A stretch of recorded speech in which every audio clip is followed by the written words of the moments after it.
আমি দেশের সকল নাগরিকের প্রতি ওয়ান টাইম প্লাস্টিক পণ্য ব্যবহার বন্ধ করে দেওয়ার জন্য আবেদন করছি।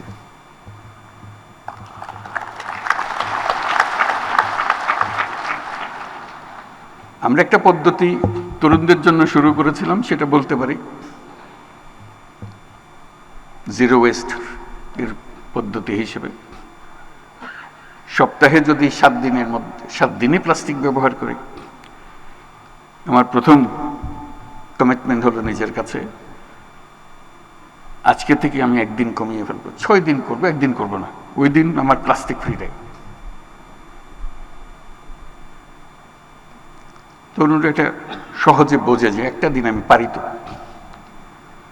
একটা দিনে যদি তুমি পারো এস্টাবলিশ করতে পারো, একটা দিন শনিবার আমি প্লাস্টিক ব্যবহার করি না, কোনো রকমের প্লাস্টিক ব্যবহার করি না, তাহলে চেষ্টা করো শনি আর রবি 2 দিন করতে পারো কিনা, ক্রমে ক্রমে 7 দিনে যাওয়া, স্টেপ বাই স্টেপ যদি অভ্যস্ত হও, সতর্ক হও, তাহলে হয়তো হয়ে যেতে পারে। কিন্তু সিদ্ধান্তটা লাগবে, সিদ্ধান্ত ছাড়া ওই পথ কঠিন পথ।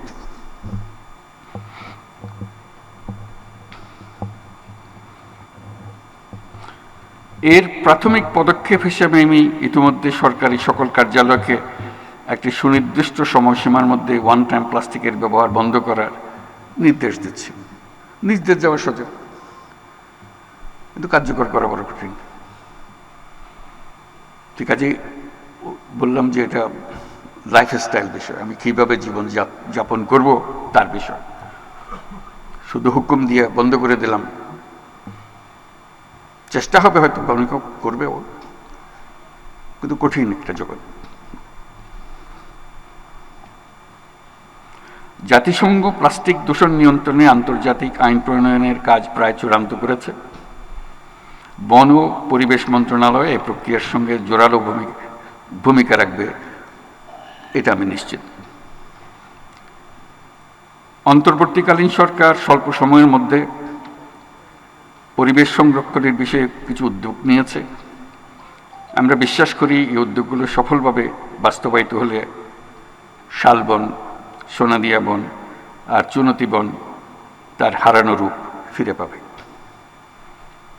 বন্য প্রাণীরা আবার তাদের আবাসে ফিরে আসবে। কয়েকটি গুরুত্বপূর্ণ নদীকে দখল দূষণমুক্ত করার কাজ মন্ত্রণালয় শুরু করে যেতে পারবে বলে আশা করি।